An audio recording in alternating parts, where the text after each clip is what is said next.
ñi nga waxee day gën a promouvoir transparence waaw léegi coow li jug nag moom ak ba ñu gis sa parti wala sa formation politique génne communiqué di weddi naan kaddu yi nga xam ni ku mel ni soxna Ndeye Khady yëkkati teg ko si sa ndodd di wax na ngay yoree dafa sooxe yi ngay jiital daal ay ndaw yoo xam ne PDS lañ nekkoon ña la jege na Bambey lu waral lu ni mel waxuñu loolu dalaloo ko non ñëw fa parce que DER dafa organisé woon noo xam ne ci DER laay wax déjà ci DER ku fa ñëw dañuy bind registre bi c'est pour des raisons de sécurité d'ailleurs ensuite man ku may recevoir sama borom kër sax buy jaar sama bureau pour seet ma parce que soxla na ma il faut que secrétaire bi woo ko ba xam fu mu toll parce que bu ñu yëgul ne mu ngi ñëw du dugg c'est-à-dire sama salle d'attente mënoo fa accéder bu ma yëgul ne da ngay ñëw comme xam ndax comprendre ngeen ma ensuite ci buntu bi dafa am benn registre boo xam ne ku fa ñëw dañ lay jël te c'est des gens de sécurité des professionnels ñoo fa nekk donc yow fa leneen li ci des xëy na xamuñu ko man fi may wax ak yow ñu ngi topp waxtaan wi ba jaalewu ma ñi fi jógee te ngeen baal ma tuuti rek bala may yegg ci wax jooju ma jaale ñi fi jógee muy sëñ Maxtaar Laay ak bokk ci communauté Layène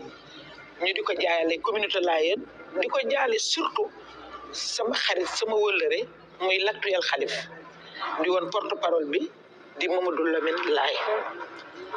dañu xaritoo ba ñëw na sama bureau seet si bi ma ñëwee jël service DER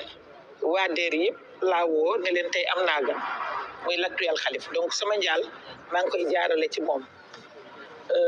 sëriñ bi dem man jotuma ko miin parce que comme ni ko ñëpp waxee ni mu effacé woo ak xam-xam bi nekk ci moom loolu la ñëpp découvrir donc ñu ngi koy jaale Sénégal yëpp di ko jaale kilifa diine yëpp di ko jaale umma islamique di jaale le président Mamadou Badio Camara ma xam ko nag bu yàgg ndax sama càmmiñ sama xarit mbayga bu Sénélec xaritam la woon moom la daan toogandool ma xam ko 2016 biñ ma destitué ci conseil départemental ci moom laa defoon recours boobu dafa dem ba xalif général de Mourides dugg ci ba mujj ñu ni ma defar rabat d'arrêt ba xam parce que comme kilifa yaa ngi ciy wax donc seq nañ loo xam ne mën ma ko wax ci plateau bi mais président Chibert Diouf xam na ko ndax gannaaw gi bi ñu nekkee opposition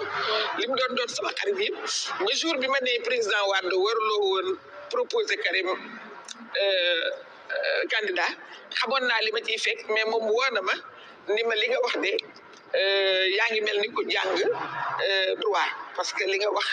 politique nga wax mais droit la gën a niru donc yal na leen yàlla yërëm te yàlla xaare leen àjjana ma di ko jaale ñëpp donc man ci sama bopp dama nekk ci dëj ndaxte Fatou Kiné Ndiaye daf doon sama mag di sama xarit di sama grande ci lycée Ahmed Fall moom moo doon soxnaas Papa Abdou Khader Mbodj bi nga xam ne mooy sama taawu yaay ma bokk ak moom ndey ak baay Fatou Kiné baax lool doon naa bëgg a sol mbubb mi ma mujj a jox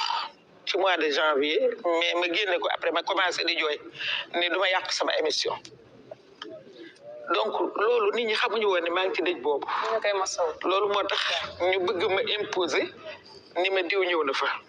mais xamuñu woon aussi ne dama demoon umra parce que bi Fatou Kiné boobu gaañoo la ñu xam ne gisuñu ma ci dëj bi la ñu xam ne nekkuma Sénégal or président la tàggu yónnee tam premier ministre message yónnee lettre le secrétaire général de la présidence parce que baruma génn te yëguñu ko mais su dul loolu ku dul sama waa bureau kenn yëgu ko loolu moo tax wax ci juuyoo bëgguma woon nag mu dal ci Ndeye Khady parce que Ndeye Khady jigéen ju baax la yàlla dogal itam yaakaar naa ne problème Ousmane Sonko 2021 mën naa ne mënuma ni souffrir naa comme moom mais yanu woon naa souffrance am buñ koy jàppale naa ko discrètement parce que booba bëgguma woon am na benn bis boo xam ne dama yëkkati mbubb ni mbubb mi de ni ma rafete dama koy yóbbul Ndeye Khady ak nangam ba ci yàgg ma ne su ma ko defee pouvoir bi dinañ ni damay dem pour convaincre ko pour mu jàppale Ousmane donc ñëpp am ci moom yéene te bëgguma woon lii dal ko mukk ci àddina ndax dama jàpp ni finalement nattu la que mu wax loo xam ne amul nattu la que mu dal ci man mii nga xam ne li ma ko yéene yàlla laa ko seedeel le fait que nag mu wax loolu ba am ñu ci buruxloo di ci régler des comptes politiques metti na ma. ñan ñoo say collaborateur pour ñooñu nga xam ne yëkkati nañ wax di ñu mën a xam dalal xel yi ñan ñoo la jege te les proches collaborateurs. proche collaborateur kan. ñi ngay liggéeyal DER nekkul ñoo xamante ne comme ni nga doon sànq bokk Bambey wala nekk parti démocratique Sénégal ay ñoo xam ne say nit lañu woon nga jël leen ñuy liggéey ak yow. non DER ñi fa nekk ñoo fa nekk man aw ma yooyu problème ña fa nekk ñu nga fa. secrétaire général bi dafa démissionné moo démissionnel boppam ñu remplacé ko xëy na préfet bi mais gëw ma ne un énarque kenn yëpp na ko ba naan parce que Bambey la jógee ndax moo doon préfet Bambey mais ministère de l'intérieur ko bàyyi pour mu mën a ñëw DER yorul ma l'administration de la DER ñooñu de xam naa ne ñu nga fa bon ak sama directeur de cabinet wante ay ñun dëkk Bambey gisuma rapprochement bi aram peut-être ngeen ma expliquer sa question. non loolu lay wax parce que da nga leeral ci ne ñi ngay liggéeyal amoo xaar ma yàlla te xëy na wax yi bu jiwoowee mooy ne nekkoo fa woon te xam na xamuñu loolu nga ne am na ñu ci profité buruxloo di waxaale yeneen yu ci bokk. non ma ne tey occasion la ci politique laay wax. waaw pour nga mën a parce que ci politique man ñi ma dégg xale yi ma dégg dama dégg ñu ne Aïda Mbodj allié la te loolu moom wax dëgg yàlla dama koy dindil Ousmane Sonko parce que waxoon na leen ko. waaw newoon na leen ni mu jàppe ci projet bi ni mu ci sonne am na ñu nekk Pastef ñu ko sonnewul loolu moom Ousmane wax na ko guddi wax na ko bëccëg donc te defe naa yéen ñi ay observateur seetlu ngeen ni man taxaw naa ci wetu Ousmane moo ma ci intéressé woon nag ndax ba fa am benn injustice boo xam ne ci jigéen la jógee man ma yor woon mécanisme de promotion de la femme jigéenu Sénégal ni mu amee protection jigéen ñu bëri amee wuñ ko protection te lu ci bëri man xeex naa ko ma xeex ko ba pare ñu dévoyé ko di ko xeexee un adversaire politique loolu man sama responsabilité la ma taxaw et si c'était à refaire dama koy defaat tey. madame la déléguée générale su ma la déggee li nga wax ci affaire Ndeye Khady bi mën nañu wax ni la buñ lay woowee laal yoon di Bawol mooy Aïda Mbodj maanaam du koo xam dañ koy xooxatal wala dañ koy dugal ci lu mu xamul loolu la nekk ngay wax situation bu mën ne ak nit ku mën a ne ndem sax koo xam ne sekk naag si yow wala sekk naag keneen koo xam ne jege na la ci wàllu politique. waaw loolu mooy dëgg te loolu moo tax ma ne bëgguma woon mu nekk ci Ndeye Khady parce que sekkuñu loolu man ak moom li ñu sekk mooy dama ko considéré comme femme bu vulnérable boo xam ne à un moment donné am na ay difficultés et que xel mooy fattu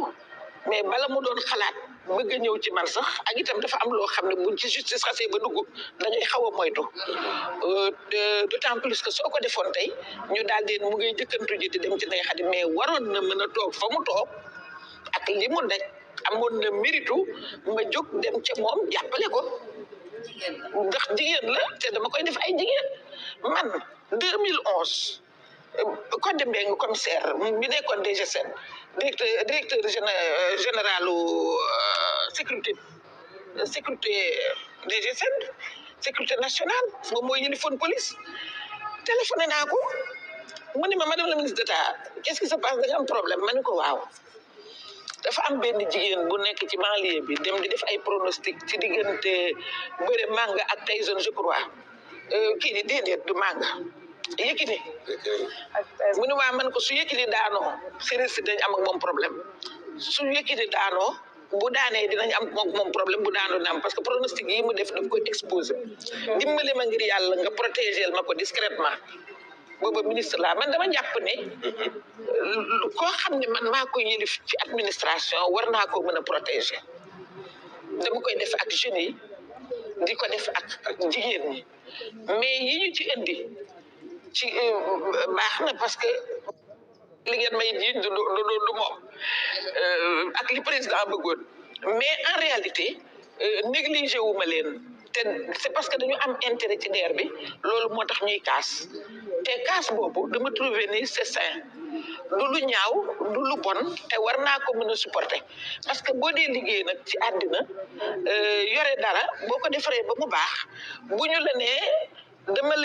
lay mere ndax awma ci da ngaa war a sant yàlla te war a góorgóorlu fexe ba mu yokk parce que DER aujourd'hui li mu ay ambition amul moyen yi bi ñu waxee 5 milliards pour autonomisation bi te diggante 200 000 lay commencé jëm 2 millions ñu teg 5 milliards besoin yi ñu am ci ñi nga xam ne seen projet mët na baax na bokk nañ ci suñu cible rek 62 milliards la. waa diaspora ci lañ bokk tamit. non diaspora autre chose la jox naa leen 1 milliard. ñoom tamit ci lañ bokk laa wax ci DER. ci DER lañ bokk wante foofu dama cee xaw a maandu. ñun daan nañ financer diaspora man bi ma ñëwee fekk naa ñu financer diaspora quelque chose comme 300 millions et quelques mais man bi ma ñëwee dama préféré jaar ci ministre bi moo am ay consul moom moo xam ñi nekk ci diaspora bi moom moo am ay services yu koy jox renseignement lenn rek laa d'accord woon ak moom doon na bëgg financer ñu fa toog mais man ñi may financer dañuy ñibbisi. kon maanaam dañuy retourner ngeen déglu leen di mën a financer. ñu financer leen pour ñu réussir seen réinsertion parce que man dañ maa sant ni ma kuy bokk ci économie réew mi ngay financer donc ku nekk réewu njàmbur du ma ko financer ñooñu ministre bi fexe nañ ba ñu am 70 projets porteurs yu baax a baax pour 1 milliard. financé nañ aussi waa santé ay chirurgiens dentistes mais aussi financé nañ les pharmaciens 98 pharmaciens à 1 milliard à hauteur de 1 milliard kooku nag sama xol daf ci sedd ndaxte territorialisation bi ma bëgg pharmaciens yi dañ ko def imaginez ni sama waa Médina Yoro Fulaye ca gannaaw Karawaan am na pharmacie